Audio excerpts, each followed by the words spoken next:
Muy buenas tardes. Bienvenidos a la cuarta y penúltima charla del ciclo Física para las tardes de invierno del Instituto de Física de la Universidad Católica.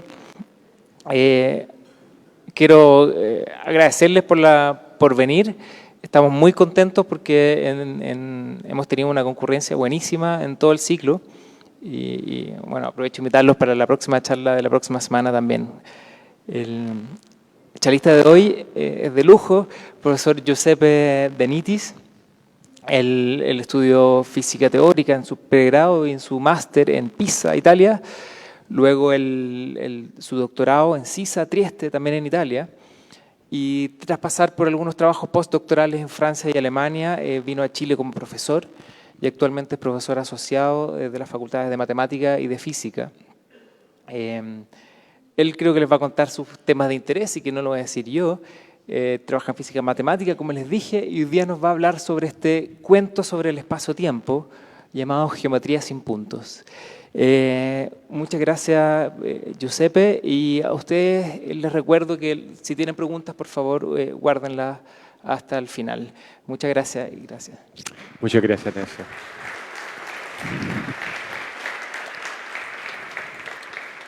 Muchas gracias y muy buenas tardes a todos. Es un placer, un honor estar acá y créeme, es muy emocionante estar acá en frente a ese público, a esa audiencia interesada en ese tema de física, de matemática. Mi colega en las charlas anteriores hicieron un trabajo espectacular, espero de ser por lo menos a la mitad de su nivel. Y bien, entonces, creo que es hora de empezar. Eso es el título de mi charla, esencialmente el título de Geometría sin puntos, eso es el argumento, pero para hacerlo un poquito más atractivo, decimos tiene un subtítulo, un cuento sobre el espacio-tiempo. Bien, empezamos con eso, con alguna advertencia. Porque el material que va a haber a continuación puede ser traumático para alguna persona. Por favor, tener discreción. De hecho, lo que va a pasar en esa charla es que tenemos materiales bastante aterrador. Uno en general ve película horror, está aterrorizado de zombies, de vampiros. Acá hay aún peor. Vamos a tener, de hecho, fórmulas matemáticas. Y eso pero es necesario para mí, porque esa charla está pensada de esa manera. El Instituto de Física quiere abrir su puerta a la sociedad y quiere explicar en la sociedad qué se hace en física. Y entonces cada área de investigación en física tiene su propia charla acá. Y ahora presento el área de investigación que se llama, de hecho, física matemática. Quiero decir algo acerca del subtítulo. Esta no es una charla donde voy a explicar física de ciencia ficción, o en el sentido, uno escucha un cuento sobre el espacio-tiempo y dice, ah, qué bueno, vamos a hablar de wormhole, viajar atrás en el tiempo. No, no vamos a hablar de eso. Lo siento.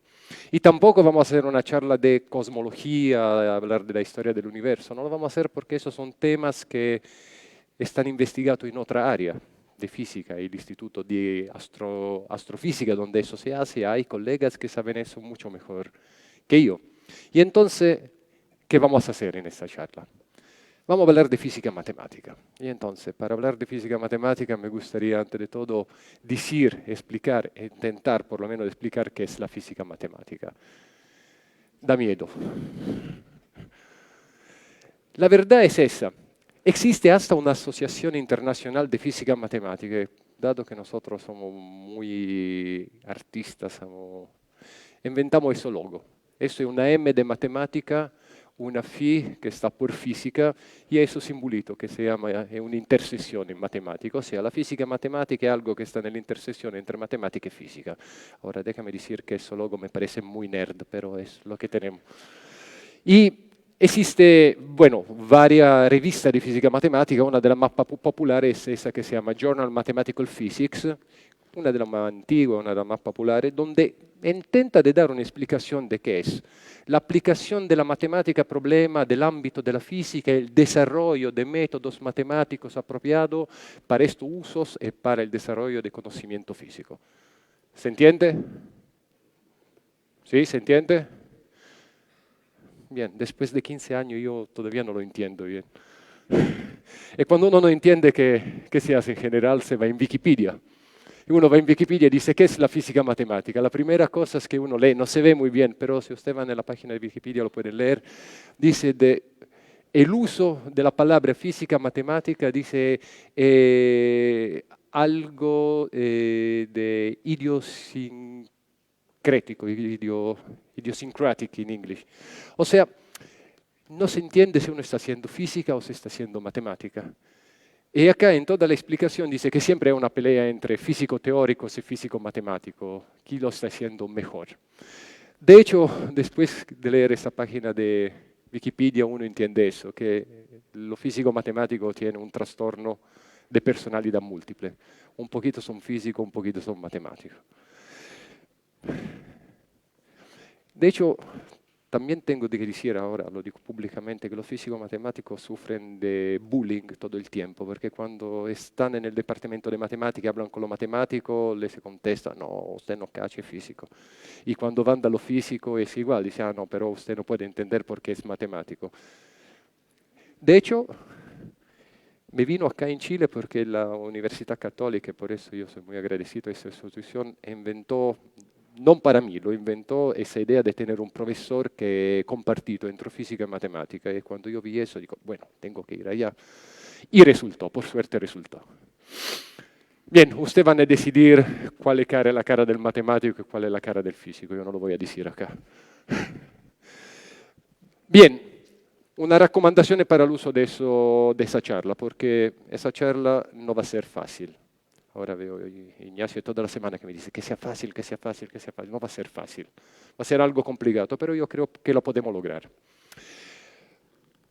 Es un cuento, al final es un cuento. Entonces, como todo lo cuento, vamos a empezar con Había una vez. Escucharemos varios eventos aventurosos y emocionantes, en la metáfora de que es un cuento de física matemática, claramente. Y va a terminar con una moraleja. ¿Okay? Esa es la idea de ese cuento. Y esa es mi sugerencia. Como le repito, en esa charla vamos a tener fórmula. Parece que vamos a tener cosas muy técnicas. No es importante enfocarse en los detalles de lo que voy diciendo, en los detalles de la fórmula, sino lo que es importante es intentar de entender el flujo global de la historia que le voy a contar. No se asusten con la fórmula matemática, en algún sentido en esa charla son puras decoraciones. Es correcto ponerla. Hay un montón de libros donde se va a explicar las 10 fórmulas que cambiaron la historia del mundo. Bueno, todas esas 10 fórmulas están en esa charla, quizá aún más. Pero no es importante entender el verdadero significado de la fórmula, sino el mensaje que quiero transmitir. Bueno, intentan descubrir el asesino, como en cualquier cuento, y al final le digo que es complicado, pero para mí no puede ser más complicado que una película de Jodorowsky. Okay, entonces, si le gusta el cine complicado, eso va a ser de un nivel menos complicado. Bien, yo creo que ahora sí podemos empezar. El primer capítulo de esa charla, de ese cuento, es esa palabra, geometrodinámica. Y bien, empezamos, para entender qué es esa cosa, la geometrodinámica, tenemos que hacer una muy breve historia de la mecánica. Una historia breve que, bueno, cuenta como 1500 años más o menos, y vamos a hablar de esa historia. Esencialmente, la mecánica, si uno va a ver su significado, dice que es la rama de la física que estudia y analiza el movimiento en el espacio y la evolución en el tiempo bajo la acción de causas generadoras. Hay dos cosas que ya entran en esa definición, el concepto de espacio y el concepto de tiempo. Espacio y tiempo. La mecánica, bueno, se desarrolla esencialmente, históricamente, en, decimos, 3 momentos fundamentales. Tenemos una parte antigua, decimos que va esencialmente de Aristóteles a Galileo.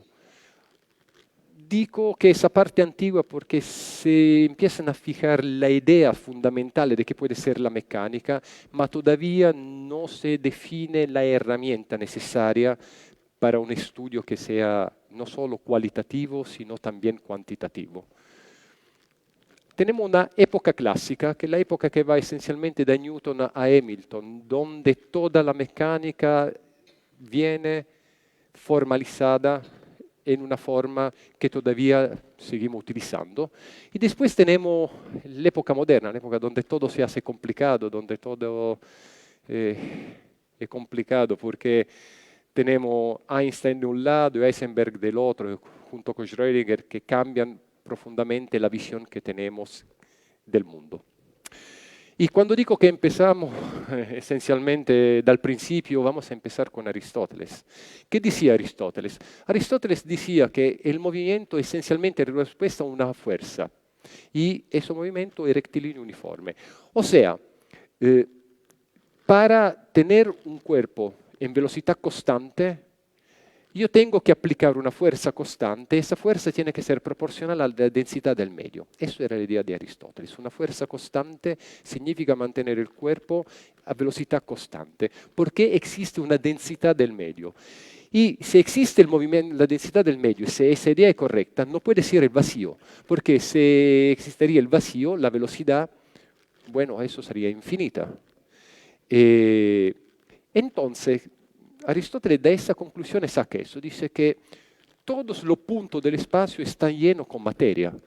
No puede existir una estructura atómica del espacio, sino en esos puntos de vacío entre dos átomos la velocidad de un cualquier cuerpo tendría que ser infinita. Entonces el espacio tiene que ser un continuo.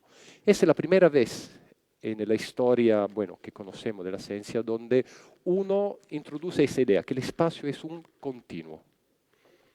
¿Se entiende? Bien.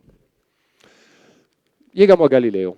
Galileo, la primera cosa que hace Galileo es decir que, bueno, Aristóteles estaba equivocado en el sentido que no es cierto que tenemos que aplicar una fuerza constante para que el cuerpo tenga una velocidad constante. Esencialmente Galileo enuncia la ley de inercia, que dice exactamente lo contrario. Dice, si en un cuerpo no se actúa, no se ejercita ninguna fuerza, bueno, el cuerpo sigue en su estado de quieto o de movimiento rectilíneo uniforme con velocidad uniforme. Claramente Galileo se da cuenta que la densidad del medio que hablaba Aristóteles es por sí mismo el efecto de una fuerza. Entonces él enuncia su ley de inercia que conocemos. Pero la contribución de Galileo es importante, muy importante, especialmente por esta segunda parte. Ahora eso está en italiano porque exactamente como él lo escribió en su libro, eso es el diálogo sobre...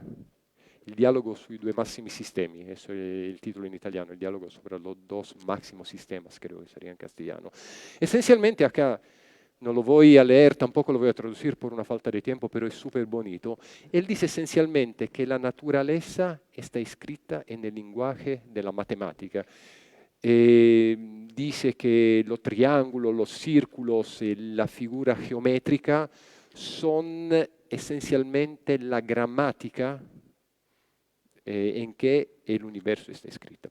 Esencialmente Galileo está diciendo algo, por la primera vez. Si queremos entender la naturaleza, tenemos que aplicar la matemática. Y esencialmente yo creo que eso se puede definir como el acta de nacimiento de la física matemática, utilizar la matemática para estudiar la física. Isaac Newton tomó muy en serio esa cosa. Dice, bueno, si tenemos que usar la matemática, empezamos a hacer matemática.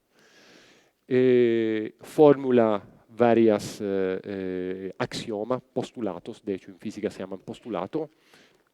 Primer postulato, el espacio es euclideo e isótropo. Son palabras técnicas, euclideo, pero significa que es exactamente como creemos que es. Plato, 3 dimensiones, podemos medir. Esencialmente euclideo significa que cuando hacemos mediciones vale el teorema de Pitágoras. Eso es una buena definición de euclideo. ¿Okay? El teorema de Pitágoras, si tomamos un triángulo rectángulo, la hipotenusa tiene un largo que es la raíz cuadrada de la suma de los cuadrados de los dos catetos. Si en un espacio vale eso, el espacio euclideo. Entonces Newton dice que en el espacio vale el teorema de Pitágoras y que es isotrópico.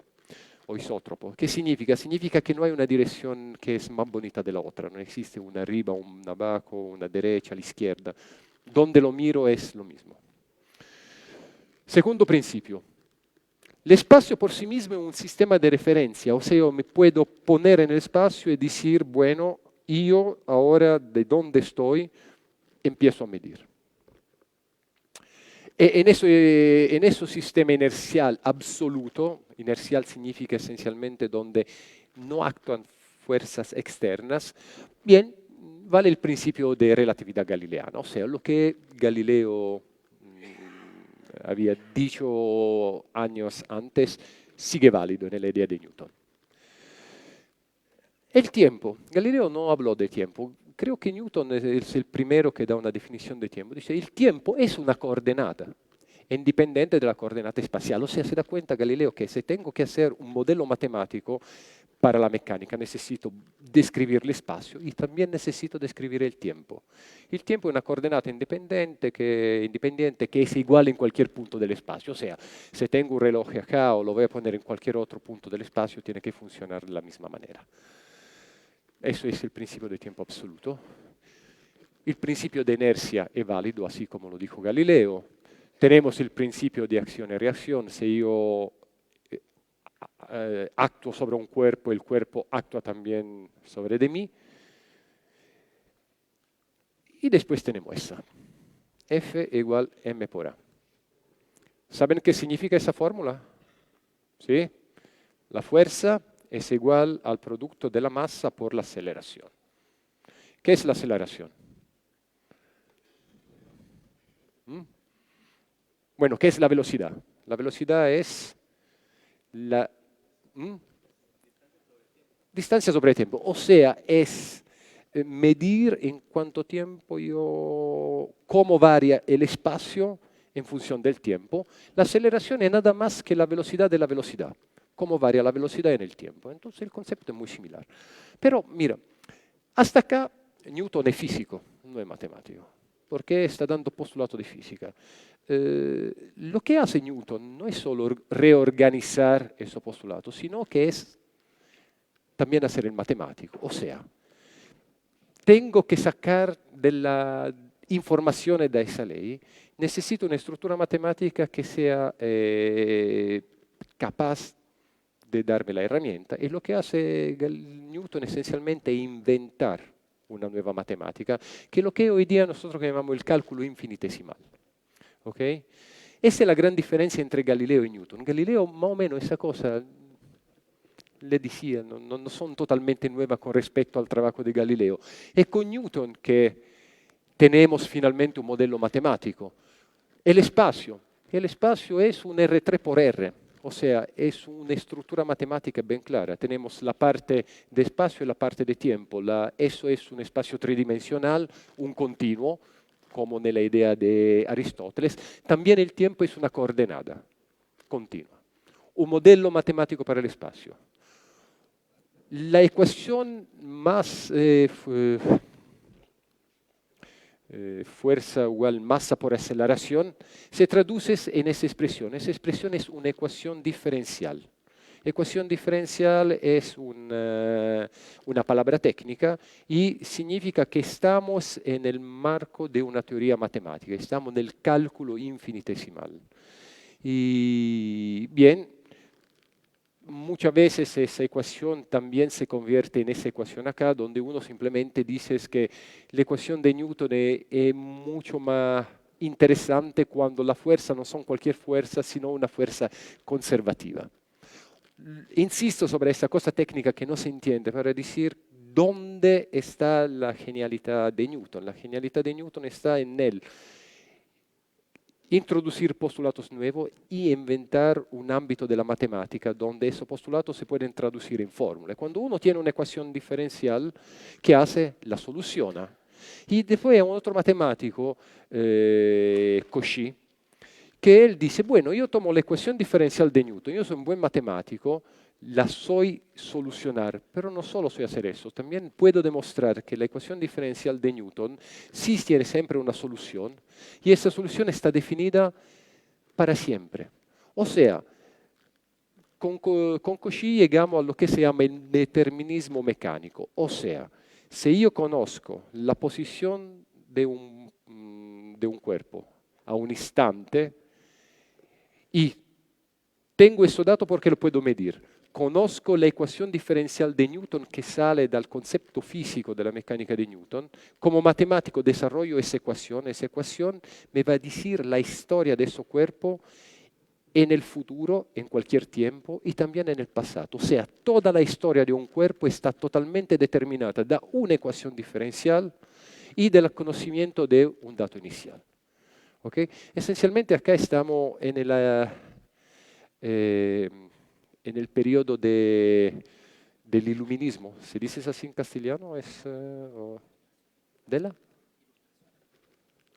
Bueno, donde se cree en esa época que con el racionalismo, con la inteligencia, con la racionalidad, se puede explicar cualquier cosa. Y ese teorema de Cauchy de eso es un poquito exagerado, porque es casi la afirmación que nosotros podemos conocer todo en el futuro, en el pasado, cualquier cosa. Claramente sabemos que no es así porque hay limitaciones. Pero eso era la idea básica. Bien, pasamos Cauchy y ¿dónde llegamos? Llegamos a Lagrange. Lagrange hace algo maravilloso. Se da cuenta que nella idea di Newton, nella idea dell'equazione differenziale di Newton, Newton essenzialmente diceva, bueno, por cada sistema io tengo que asociar su propia ecuación diferencial. Cada sistema tengo que considerar la fuerza y había otro problema con la interpretación de Newton. Newton esencialmente pensaba en su ecuación diferencial a un cuerpo, a un objeto, de hecho, él desarrolló su teoría para explicar el movimiento de los planetas, entonces pensaba a un planeta que está en el vacío. Pero si queremos explicar la mecánica de cualquier cuerpo, cualquier objeto, podemos pensar que eso también se está moviendo en algo que es curvo y no es necesariamente el vacío. Puedo pensar a una pelota que está bajando por un perfil que tenga cualquier forma geométrica. O sea, la necesidad de generalizar esas ecuaciones no simplemente al vacío, sino al sistema con vínculo. Eso es lo que dice Lagrange. Lagrange dice, bueno, la coordinata que voy a utilizar no tiene que ser necesariamente la coordinata del espacio, puede ser cualquier coordinata. Simplemente existe un espacio de configuración, un espacio que me va a describir cuál es el estado del sistema. No solo, Lagrange también dice, no es necesario escribir la ecuación de Newton así como la escribe Newton. Yo puedo definir una función universal. Hoy día nosotros, los matemáticos, los físicos, la llaman la lagrangiana. Esencialmente una función que tiene en sí mismo dos elementos, la energía cinética, la energía potencial, pero eso tampoco es importante. Es una función, tiene una forma universal. ¿Ok? Es una forma, una vez que yo defino la coordinata del sistema, hay una forma universal de escribir esa ecuación. Y después, lo que puede probar Lagrange, que las ecuaciones de Newton, todas las posibles ecuaciones de Newton son todas equivalentes a esa singular ecuación. Esa ecuación describe el movimiento, la mecánica de cualquier cuerpo, en cualquier espacio, bajo cualquier vínculo. Toda la mecánica de Newton, cualquier sistema Newton podía imaginar y pensar, está contenido acá, en esa ecuación. Esa es maravillosa. Yo creo que es una de las ecuaciones más bonitas de la historia de la física matemática. No solo, eso así es simplemente, como decía, decoración. O sea, estamos acá a un nivel de estética. Esa se ve más bonita que la ecuación de Newton, pero es la misma. No solo eso. Esa formulación de Lagrange tiene una ventaja. Y la ventaja es esa. Lo que dice Lagrange, dice, bueno, el problema yo tengo que estudiar cómo un cuerpo de acá va acá. ¿Okay? Eso es el problema. Y un cuerpo en principio de acá a acá puede ir en mucha manera. ¿Cuál es la manera que la naturaleza va a escoger? Porque al final el cuerpo de acá a acá va simplemente por uno de esos caminos, no por otro. Entonces, lo que dice Lagrange, déjame tomar las funciones que le mostré antes y hago una integración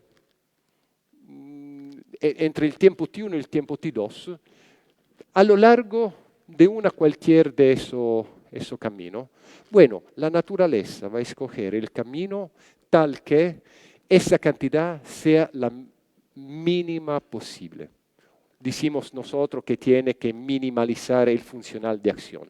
Eso es maravilloso. Eso dice que la naturaleza escoge la manera de minimizar esa cantidad. O sea, lo pueden pensar en esos términos. Es como si por ir de acá a acá tenemos que gastar algo. El gasto se puede calcular de esa manera y como la naturaleza es muy inteligente, quiere gastar lo menos posible. ¿Se entiende eso? Bien, esa cosa acá, decir que esa cosa, el gasto tiene que ser el menor posible, es esencialmente equivalente a la ecuación de Euler-Lagrange que le mostró antes, que son equivalentes a toda la teoría de Newton. Toda la teoría de Newton, toda la mecánica que conocemos es una teoría del gastar el menos posible. Y eso es espectacular porque hoy día cualquier teoría física que nosotros tenemos es una teoría de ese tipo. Lo voy a insistir en ese punto. Cualquier teoría física que nosotros estudiamos hoy día es una teoría de minimizar el funcional de acción, del gastar el menos posible. Ese principio acá creo que es el principio más innovador de la física matemática, de hecho de la física teórica y de la física matemática, y es el punto de partida para desarrollar toda la física moderna. Bien, también decimos en términos estrictamente matemáticos, esa idea del funcional de acción, del minimar el funcional de acción, también mueve un poquito el horizonte matemático, da la teoría que es la teoría del cálculo infinitesimal, ecuaciones diferenciales, a otra rama de la matemática que se llama el cálculo variacional.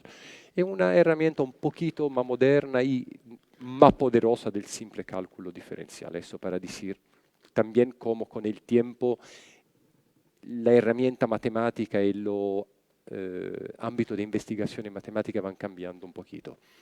Bien, no voy a insistir demasiado, simplemente quiero hablar de Hamilton porque Hamilton hizo un avance en la teoría de Lagrange, se dio cuenta que el principio variacional era muy útil, pero era mejor si uno introduce no simplemente la coordinata de Lagrange, ma una segunda coordinata que hoy día chiamiamo momento, si llama momento. O sea, nella idea de Hamilton, un sistema no simplemente está descrito por su coordenada, que es la posición por su velocidad, sino es mucho mejor hablar de otras dos cantidades. Una es la posición, Q, la coordenata, la posición, el otro el momento. El momento de alguna manera está relacionado a la velocidad, no quiero insistir sobre eso, pero decimos que con Hamilton esa idea de tener Q y P, que se llama la variable canónica, entra en la historia. Hamilton desarrolla su sistema de ecuaciones que son equivalentes a las ecuaciones de Eulero-Lagrange, que son equivalentes a la ecuación de Newton, y también toda la formulación de Hamilton se puede poner en una fórmula variacional. ¿Okay? Otra vez, la trayectoria que un cuerpo cumple en el espacio es la trayectoria que minimiza el funcional de acción. No es importante que el funcional de acción por Hamilton se escribe de esa forma, eso le repito, decoración. Lo que es importante es que con Lagrange y con Hamilton se introduce en la física y en la mecánica la idea de minimizar un funcional de acción, con la ventaja que con Hamilton simplemente se cambia un poquito el significado a la variable fundamental. Ya no son posiciones velocidad, sino son posiciones momento. Maxwell. ¿Qué si entra Maxwell? Maxwell era el gran experto del electromagnetismo. Había un momento de la historia donde no se entendía la diferencia entre lo que hacía Lagrange y Hamilton, que estudiaban mecánica de cuerpo, de puntos materiales, una pelota, un planeta, y de otro lado Maxwell, que estudiaba el electromagnetismo. No se entendía muy bien qué era el electromagnetismo, se empezó como ámbito de investigación totalmente distinta. Eran dos mundos distintos. De un lado había lo fenómeno eléctrico y magnético, y si no, había toda la mecánica que estudiaba la gravedad, la estática, cosas así.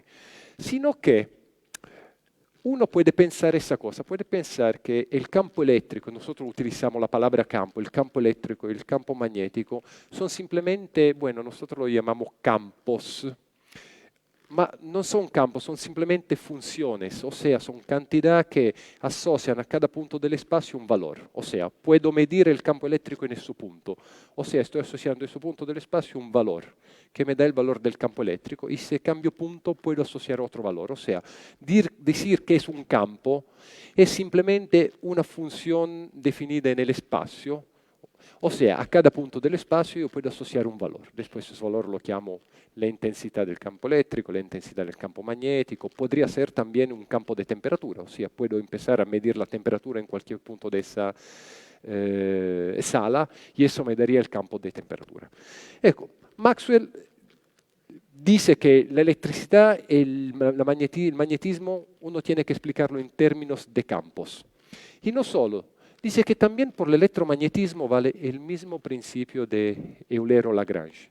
O sea, podemos escribir, se puede escribir un lagrangiano, se puede escribir un funcional de acción, otra vez se puede hacer un principio de minimación, un principio de mínimo, y eso tiene como consecuencia su ecuaciones de Eulero-Lagrange, que son exactamente la ecuación de Maxwell, o sea, ¿qué quiero decir acá? Quiero decir que también el electromagnetismo, no solo la mecánica, sino el electromagnetismo cumple con el principio de minimación. Existe una forma y una fórmula muy simple para asociar a un fenómeno electromagnético un lagrangiano, un funcional de acción. La dinámica del campo electromagnético es una dinámica que quiere gastar lo menos posible en el sentido de su acción. El principio hamiltoniano de minimación sigue siendo válido. Y no solo, bueno, insisto, todos saben que es una función, cuando hablo de función, todo lo que estudiaron un poquito de matemática en el colegio quizá lo saben. La idea es esa, acá tengo mi espacio, como le decía, me pongo en un punto, mido algo, por ejemplo la temperatura, y eso es un número real. ¿Qué temperatura tiene ese punto? Cuando hablo de funciones hablo de eso, muy simple, nada más de eso. Y finalmente estamos en la época moderna, Einstein. Einstein toma en serio la idea de Maxwell, podemos estudiar los campos, y dice que el espacio-tiempo por sí mismo es un campo. O sea, si quiero estudiar el espacio-tiempo, tengo que asociar una geometría. Esa está dada en términos de algo que se llama un tensor métrico, pero eso no son nada más que una colección de funciones, no son nada más que una colección de campos. Y si yo quiero estudiar la gravedad, bueno, puedo otra vez utilizar el mismo principio, el principio de minimación. O sea, tengo que definir una acción. La acción en ese caso tiene esa fórmula acá, puede ser espantosa, bonita, no sé cómo le gusta, pero el principio es lo stesso. Defino una cantidad y digo que esa cantidad tiene que ser la mínima posible. Hago un principio de minimación y de ese principio de minimación puedo utilizar la ecuación de Eulero-Lagrange en ese contexto y lo que saco son exactamente las ecuaciones de Einstein, o sea, la dinámica del espacio-tiempo. Entonces eso es maravilloso. La dinámica de un cuerpo material, la dinámica de un planeta, la dinámica de un campo electromagnético, la dinámica del espacio-tiempo sí mismo son todas descritas por un principio muy simple, que es el principio de minimación. Defino una cantidad que se llama la acción, minimizo esa, obtengo un sistema de ecuaciones. El universo está dado todo por un principio de minimación. En el mismo tiempo de Einstein hay otro genio, otro loco, eso no se sabe todavía, Heisenberg. Heisenberg toma en serio el punto de vista de Hamilton. Dices, bueno, si yo quiero explicar el movimiento de una partícula, tengo que definir su coordenada y su momento. Solo que, bien, acá déjame hacer esa introducción. Todos sabemos que si hago 5 por 3 es igual a ser 3 por 5. O sea, eso le parece bien. Esa propiedad se llama propiedad de conmutar. La multiplicación de dos números es conmutativa. 3 por 5, 15. 5 por 3, 15 también. Y eso también funciona a nivel de funciones. O sea, si yo en ese punto mido la temperatura y la temperatura son 5 grados, y mido una masa y la masa son 15 kilos, si hago la multiplicación obtengo un número 3 por 15, 45 kilos por grado. Y si hago al revés es lo mismo. O sea, las funciones en general, los campos clásicos, los llamamos, conmutan entre ellos. Así como si mido la posición y la velocidad de una partícula acá y hago posición por velocidad o velocidad por posición, es lo mismo. Bien, Heisenberg dice, no, eso no es cierto. Puedo tomar la posición, puedo tomar la velocidad, y si hago posición por velocidad o hago velocidad por posición, el resultado es distinto. Los campos cuantísticos son campos que no conmutan entre ellos. ¿Okay? De hecho, esencialmente lo que dice acá Heisenberg dice que si digo que la posición y la velocidad conmutan, bien, estoy haciendo la mecánica clásica, pero como a la época había fenómenos que no se podían explicar con la mecánica clásica, como los niveles atómicos de un átomo de hidrógeno, él se dio cuenta que con la asunción que esa cantidad, los campos no conmutan entre ellos, entonces vamos en el dominio de otra teoría mecánica donde se puede explicar el átomo de hidrógeno. ¿Okay? Entonces, el pasaje esencialmente de la teoría clásica a una teoría cuántica es decir que los campos, las funciones que están considerando, no conmutan entre ellas. Bien, y con eso el cuento casi, bueno, la parte histórica del cuento casi se acaba. Quiero decir algo acerca de Wheeler, no porque Wheeler sea mejor de muchos otros que en esa época están trabajando. Wheeler murió hace muy poco, lo podemos considerar un colega, una persona que dio un gran contributo a la física teórica, a la física matematica. Lo que dice esencialmente Wheeler son dos cosas. Dice que la variable dinámica fundamental no son la coordinata del espacio-tiempo, sino que son los campos sobre el espacio-tiempo. No es importante mirar al espacio-tiempo nel hecho que el espacio-tiempo está dado como un conjunto de puntos. Lo que es verdaderamente importante para hacer física es conocer los campos que viven en el espacio-tiempo. Y la segunda idea dice que la dinámica de cualquier teoría física siempre se obtiene a través de un principio de acción estacionaria, un principio de minimación, un principio de gastar el menos posible. Y si uno toma esas dos cosas juntas, bueno, podemos sacar la primera conclusión de esa charla. La dinámica es geometría. Lo que sabemos hoy día, después de 1500 años de historia, que la dinámica es esencialmente geometría. Cualquier teoría dinámica es esencialmente una teoría geométrica. ¿Ok? ¿Se entiende? Más o menos. ¿Poco? Bien, eso podemos descansar un ratito, porque le quiero pedir, ¿está todo claro? ¿Sí? ¿No? ¿Sí o no? ¿Sí? ¿Le parece complicado? ¿Sí? ¿Parece complicado? Si le parece complicado, lo estamos haciendo bien. La regla número 1 de la matemática. Si parece fácil, lo estamos haciendo mal. ¿Ok? Entonces, si le parece complicado es porque eso lo estamos haciendo bien. Ok, la segunda parte. Ahora, ¿por qué tenemos que renunciar a los puntos? Acabo la primera parte diciendo que el espacio es el espacio-tiempo, y en el espacio-tiempo viven los campos. Bueno, los campos son la cosa fundamental, pero hablamos de un espacio-tiempo. Un espacio-tiempo lo imaginamos como el continuo de Aristóteles con el tiempo de Newton, R3 por R.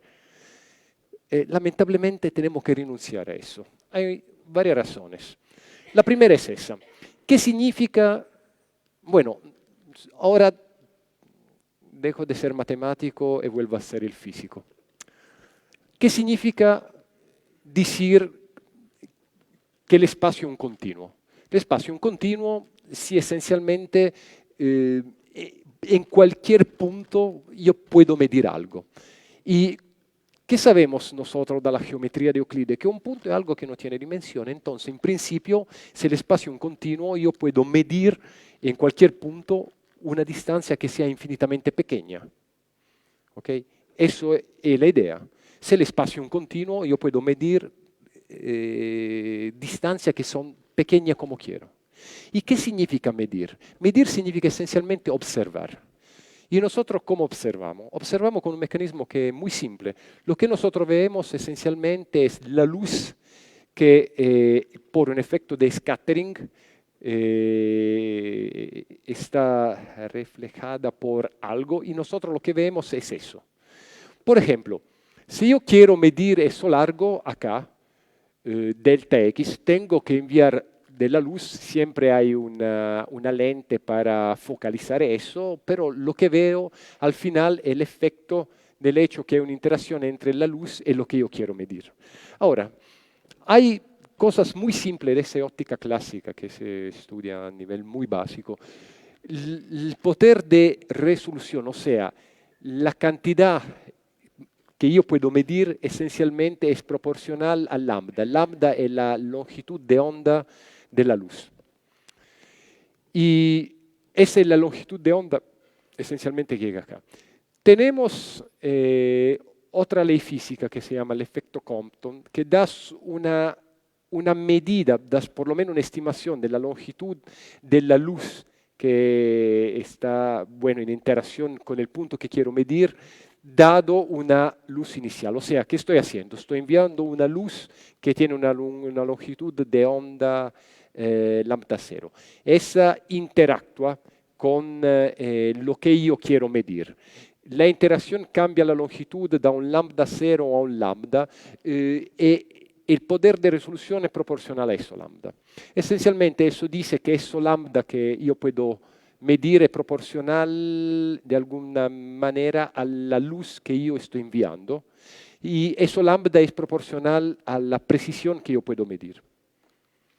Si yo quiero tener una precisión muy alta, si quiero medir una cantidad muy, muy, muy pequeña, entonces, para que eso sea muy pequeño, eso lambda acá tiene que ser muy pequeño. Eso lambda es muy pequeño si utilizo inicialmente una luz que sea muy pequeña. Esencialmente, eso cuento está diciendo eso. Bien, y hay una última relación, que es una relación de Einstein, que dice que la energía de la luz que estoy enviando es proporcional al inverso de la longitud de onda de la luz. O sea, si yo tomo toda esa cosa junta, obtengo ese resultado. Si yo quiero medir algo con una precisión muy alta, tengo que enviar una luz que tiene mucha energía. Más grande la energía de la luz que yo utilizo, más preciso puedo medir el punto en el espacio. ¿Okay? También eso tiene sentido porque producir algo energético es un gasto y acá quiero medir con alta precisión. Más preciso quiero ser, más tengo que gastar. No, la naturaleza siempre funciona así. Y acá tenemos otro principio. Todo lo que le digo acá esencialmente es mecánica cuántica. Esa es la mecánica cuántica que de eso cuento. La precisión es proporcional a la energía de la luz que envío. Eso es la relatividad. Creo que muchos de ustedes ya escucharon ese nombre, Schwarzschild. Schwarzschild es el padre de los agujeros negros. Saben que es un agujero negro, es una parte del espacio-tiempo extremadamente masiva donde la gravedad colapsa en sí misma, entonces hay una parte del espacio donde esencialmente nada puede salir de esa zona, ni siquiera la luz. Y la cosa interesante es que el radio de un agujero negro está relacionado a la masa de ese agujero negro. ¿Okay? Este radio acá es proporcional a la cantidad de masa que colapsó para crear el agujero negro. O sea, uno puede leer esa relación en un sentido invertido. Si en una zona, si en una área, si en un volumen de radio R, yo puedo concentrar una masa M que sea más grande de esa cantidad, si yo puedo concentrar mucha masa en un pequeño espacio, puedo crear un agujero negro. Estoy diciendo, para crear un agujero negro uno puede tener muchísima masa y crear un agujero negro, o puede concentrar una masa dada en un espacio muy pequeño. También uno crea un agujero negro bajo esa relación.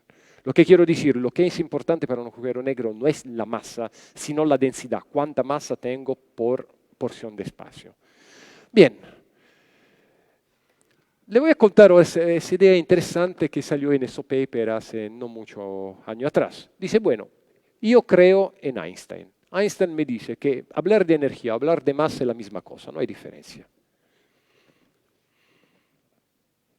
También creo en la mecánica cuántica, que me dice que para medir con mucha precisión tengo que enviar luz de alta energía. Más preciso tiene que ser la medición, más energética tiene que ser la luz.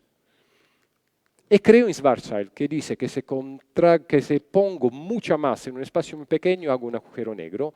Si pongo esas tres cosas juntas, tengo eso, que si yo hago una medición que sea demasiado precisa, estoy enviando demasiada energía en un punto, la energía es igual a la masa, estoy enviando demasiada masa en un punto, entonces tengo un agujero negro.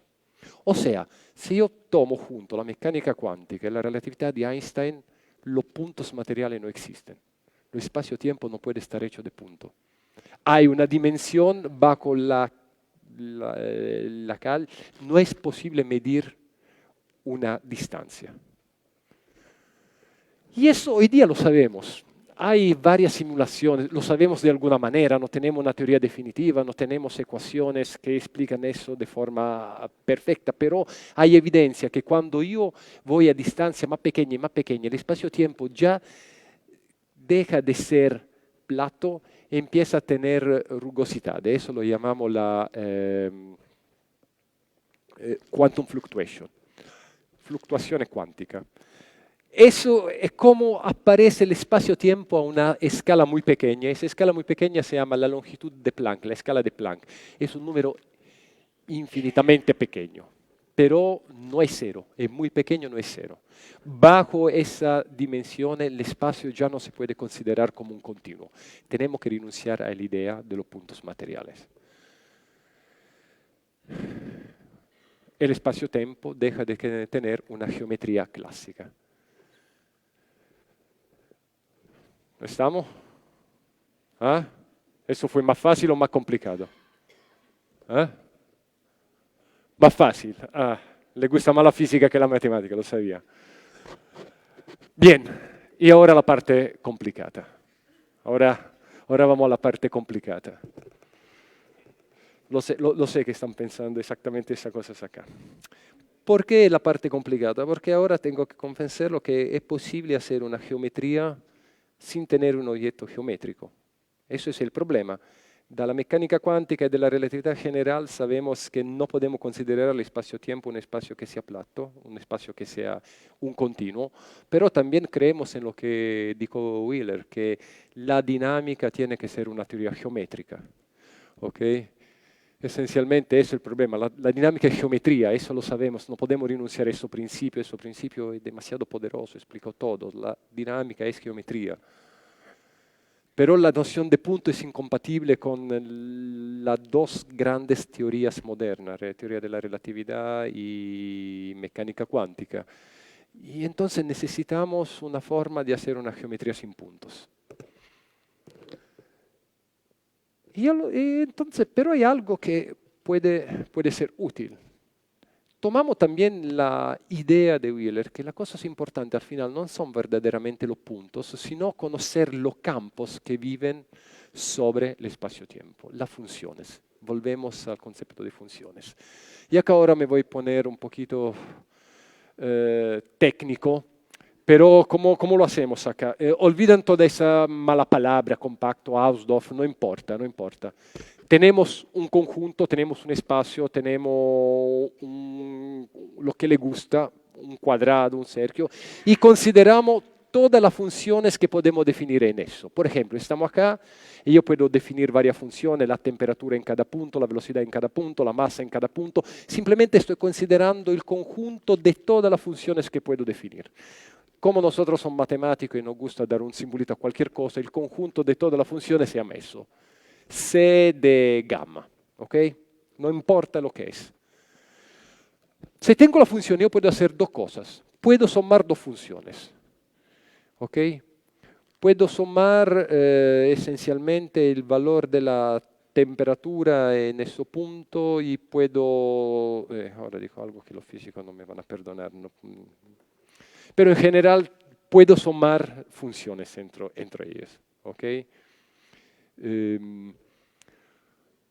No solo, como le decía antes, la segunda cosa que yo puedo hacer, puedo multiplicar funciones entre ellos. Puedo tomar dos funciones, calcular el valor en un punto o multiplicar el valor de las funciones.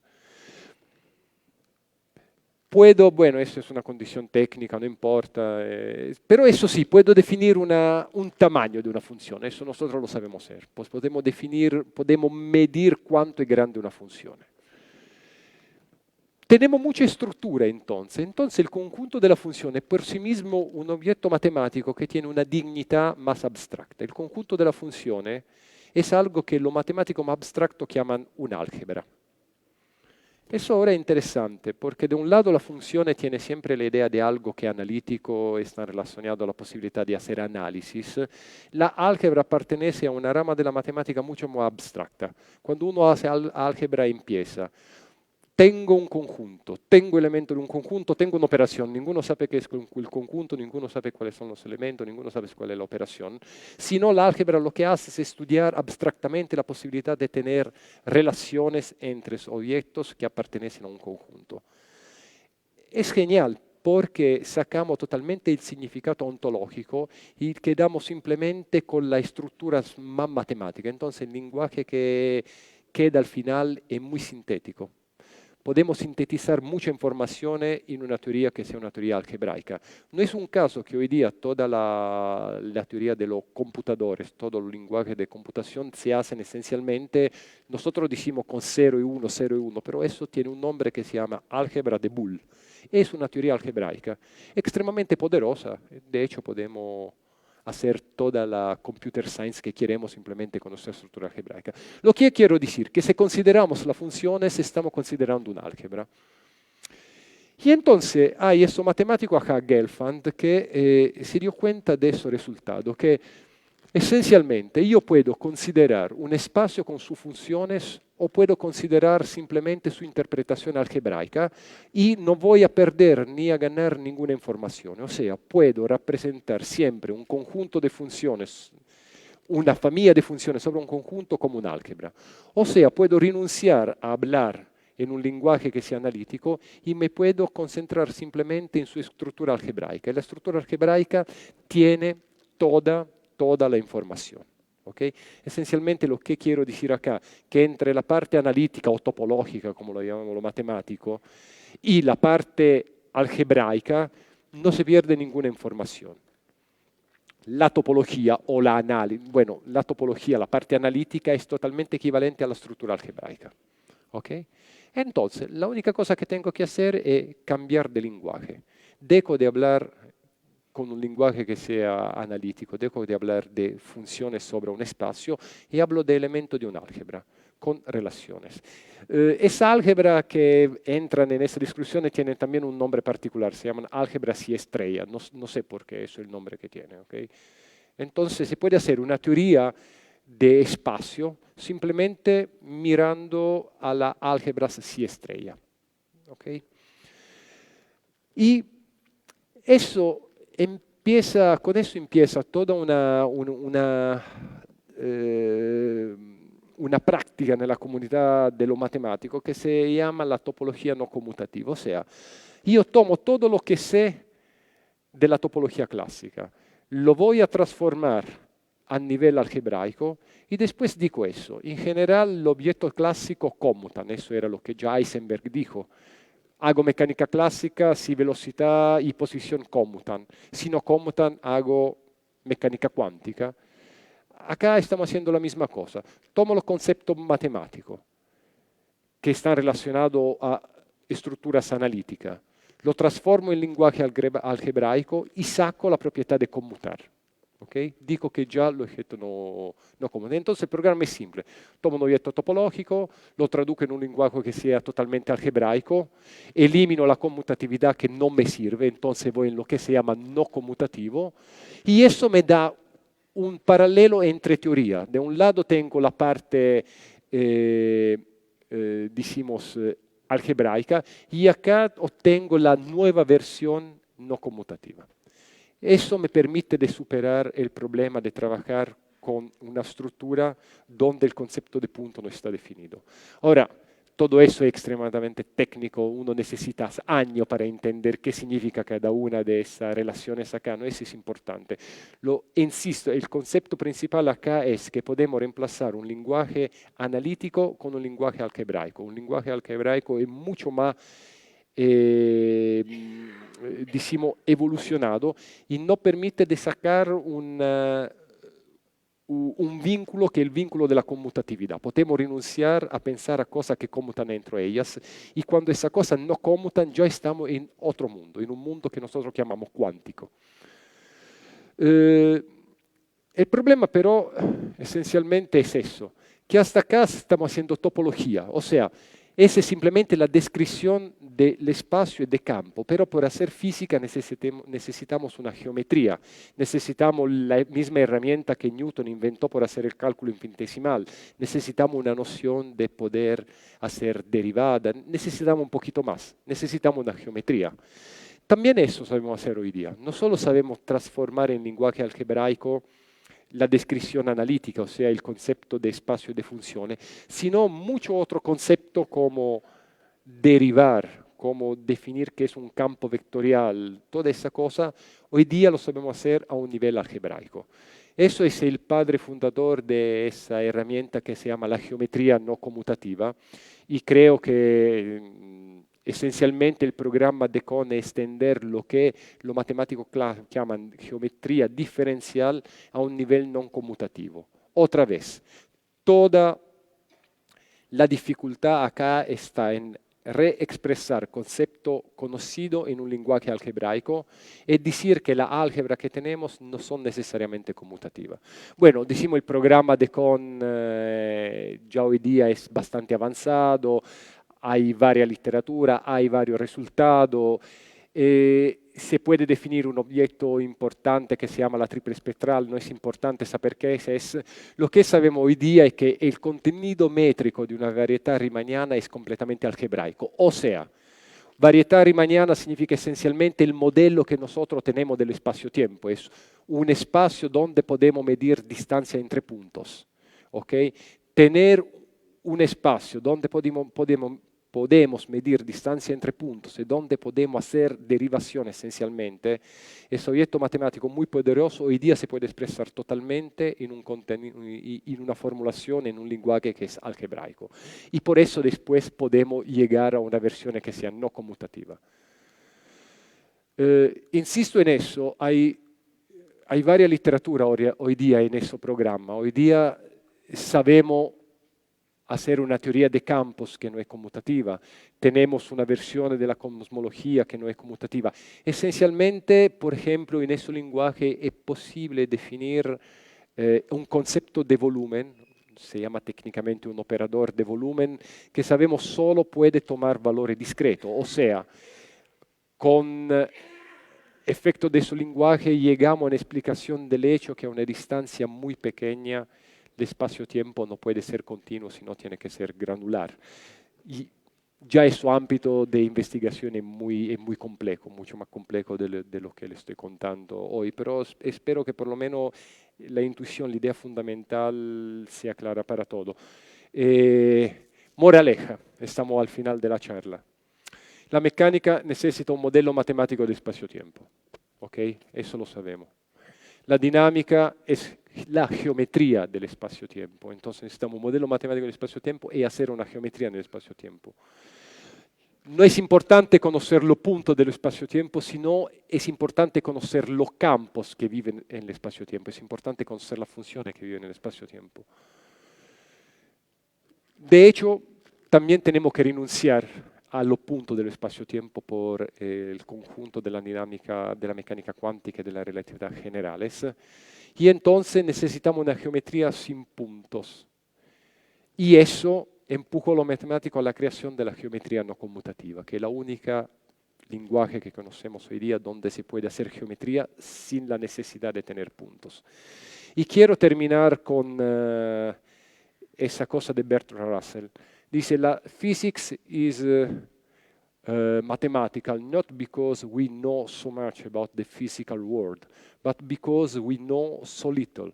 It is only its mathematical properties that we can discover. Hay eso hecho que es un gran misterio. Nosotros podemos tener mucha, ¿cómo decir? Podemos acercarnos al estudio de la naturaleza de mucha forma, pero conocemos un solo lenguaje que parece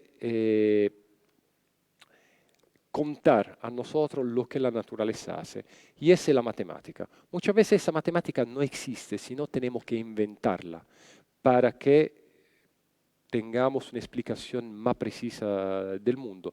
Eso es esencialmente lo que hace un físico matemático. Está totalmente asombrado de la belleza de la naturaleza e intenta construir pedacitos pequeños de matemática para hablar un poquito más con la naturaleza. También déjame terminar con eso. Parte de eso cuento es que tenemos que renunciar a la conmutatividad. El hecho que un mundo sea conmutativo es demasiado débil, no explica muchas cosas. Y ahora le voy a dar un ejemplo de cómo puede ser importante ese concepto de conmutatividad. Yo creo que todos ustedes conocen, no sé si en castellano se llama una sirena, eso ser que me da una mujer y la otra me da es un pescado. ¿Okay? Si yo le digo una sirena, ¿ah? Un pez. La puede imaginar bien. ¿La imagina así?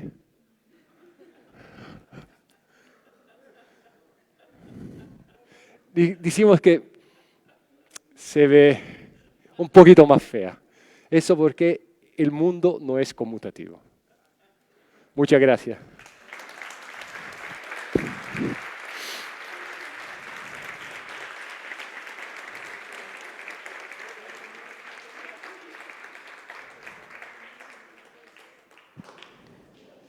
Muchas gracias. Hay tiempo para algunas preguntas.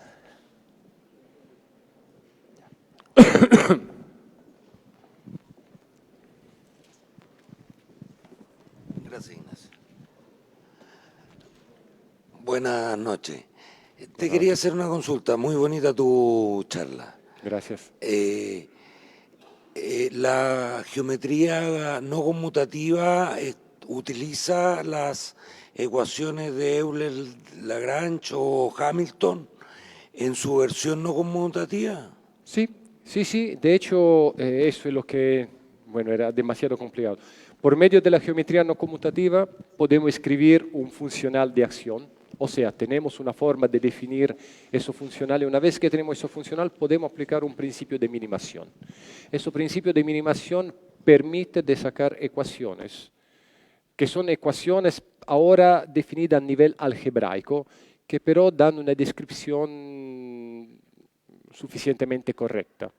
Hoy día el programa de tener una versión totalmente no conmutativa, decimos, de la ley fundamental de la naturaleza, no está terminado. Sabemos hoy día que el problema de tener una gravedad cuántica, una teoría de la gravitación que sea cuántica, todavía sigue abierto. Pero, por ejemplo, en ese lenguaje de la geometría no conmutativa, podemos definir un modelo de modelos estándar. O sea, tenemos por lo menos una teoría matemática donde podemos explicar todas las partículas fundamentales menos la gravedad. ¿Okay? Profesor Giuseppe, buenas tardes. ¿Juan significa Giuseppe en español? Giuseppe, sí, perfecto. Juan. Juan, sí.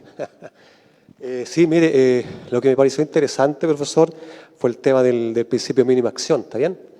Yo siempre he pensado que la naturaleza tiende a ahorrar muchos fenómenos, y así.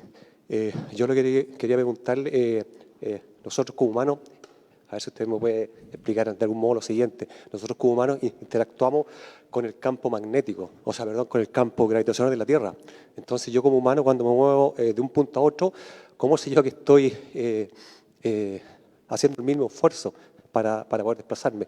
O de algún modo este campo me guía como persona para poder yo gastar el mínimo de energía al desplazarme caminando de un punto a otro. No sé si es posible que me responda eso.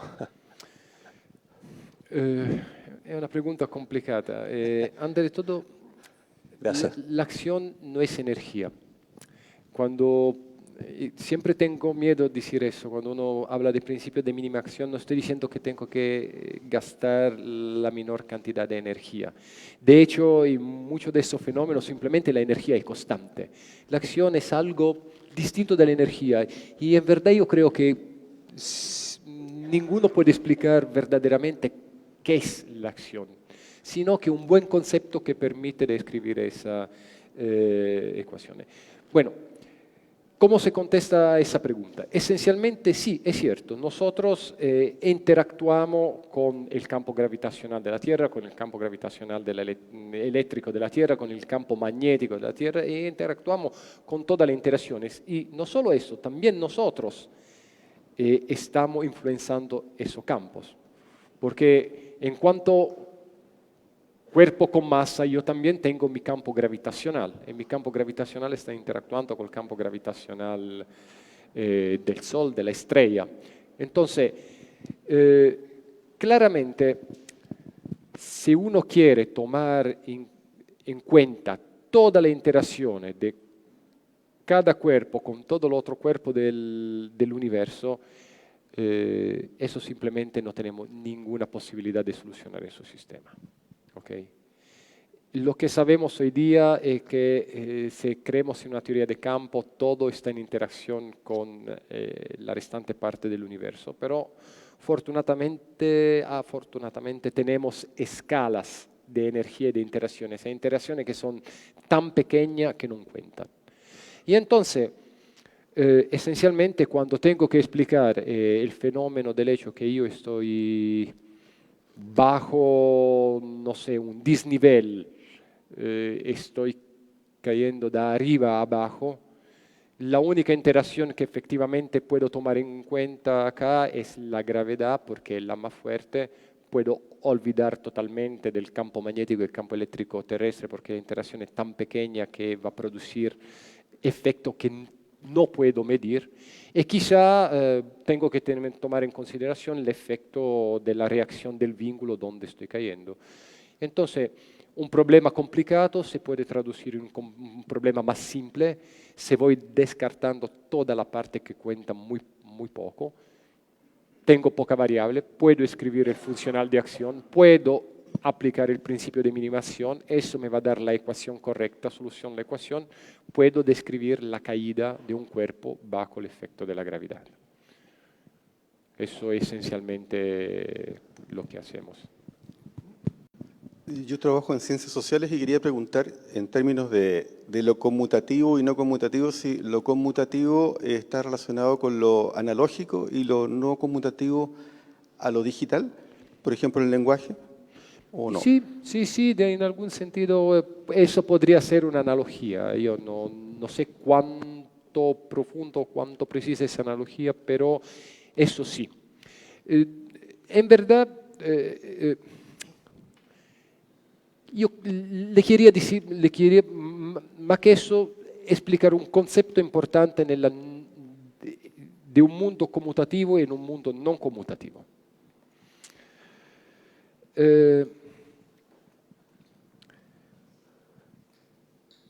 Sí, ¿cómo explicarlo simplemente? Lo podemos hacer con lo...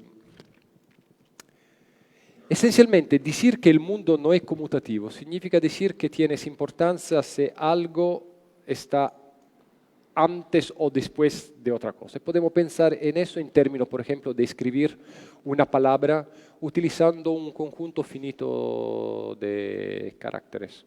¿Okay? Por ejemplo, si queremos utilizar simplemente 1 y 0. ¿Okay? Si damos importancia a la posición, escribir 1, 0, 0, es distinto que escribir 0, 1, 0. Estoy utilizando los mismos caracteres, los mismos símbolos, pero simplemente lo estoy posicionando de forma distinta. Si yo digo que la posición no es importante, lo que me queda es simplemente el conjunto de 1, 1 y 2, 0. O sea, el hecho de definir que la posición es importante me permite de asociar al mismo conjunto de símbolos una información. Decir que 0, 1, 0 es distinto da 1, 0, 0. O sea, cuando yo renuncio a la conmutatividad y acepto de vivir en un mundo no conmutativo, tengo mucho más espacio para codificar informaciones. No sé si se entiende el ejemplo que le estoy diciendo. ¿Okay? Gano una potencia de almacenar, de codificar información. Y lo que sabemos hoy día, eso creo que también a nivel social es cierto, toda la interacción humana es una interacción de la información. Lo que nosotros hacemos como seres humanos es producir información, gastar información, enviar información, recibir información. ¿Okay? Y tener un mundo no conmutativo significa hacer eso de forma mejor, más eficiente. Acá. Entendí bien la idea de que no podemos medir una distancia infinitamente pequeña porque necesitaríamos una cantidad infinitamente grande de energía, pero no entendí por qué el hecho de que no podamos medirlo significa que no exista. Bueno, claramente en el mundo platónico de la idea eso existe, en el sentido yo como matemático puedo pensar a un punto sin dimensiones, ¿okay? Existe claramente el concepto de punto a nivel de idea. Eso es miles de años que utilizamos esa idea para hacer la matemática. Cuando digo que no existe, yo digo que no existe a nivel físico. Físico es lo que yo puedo medir. Físico es el tentativo de explicar la naturaleza. Y el conjunto de la mecánica cuántica y de la relatividad general dice que ese concepto matemático no se aplica a la física. No puede existir físicamente algo que tenga la dimensión de un punto material, porque simplemente no es medible.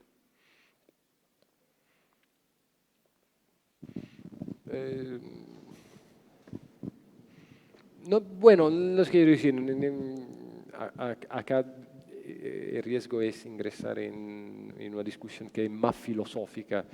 En términos prácticos, que exista o no exista, no importa, que no sirve.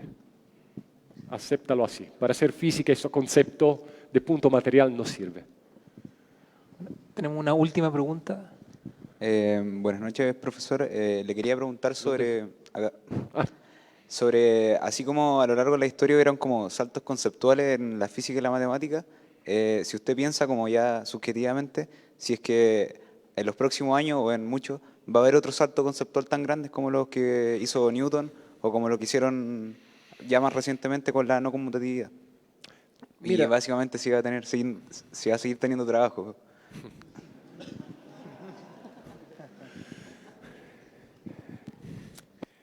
Hay generaciones que tienen suerte, generaciones que tienen menos suerte.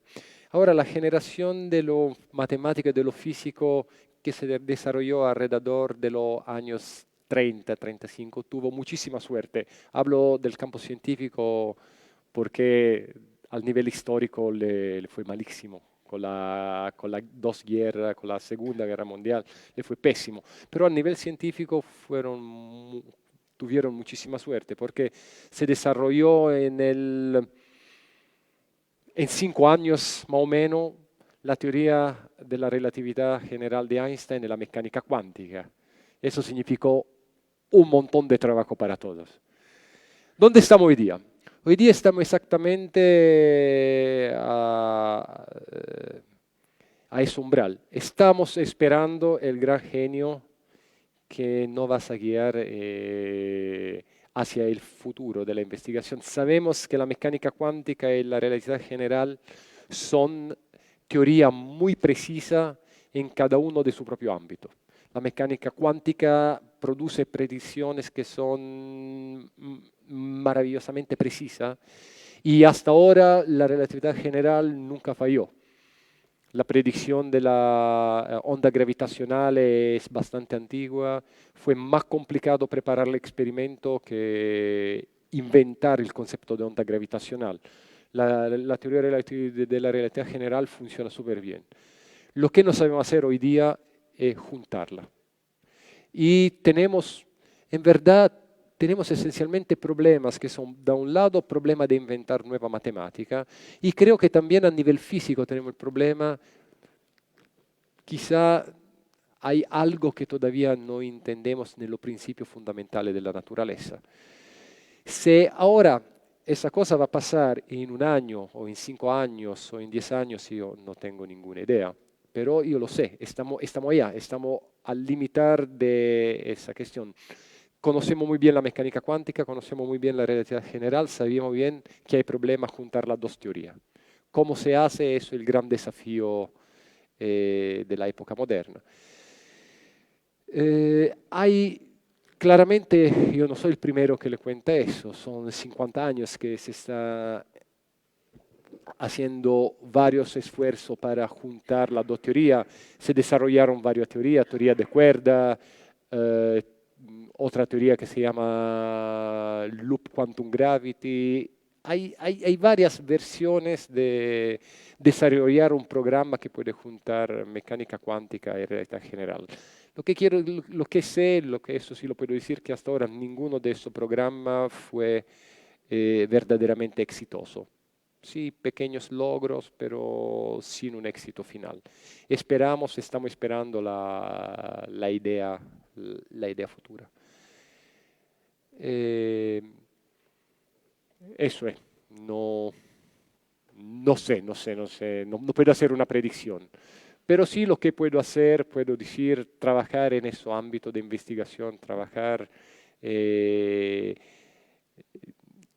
ese gran esfuerzo que es juntar relatividad general con la mecánica cuántica, es algo que es muy emocionante. Y ojalá jóvenes brillantes pueden dar una contribución en esa aventura. Bueno, muchas gracias Giuseppe y muchas gracias a ustedes por venir. Gracias, muchas gracias.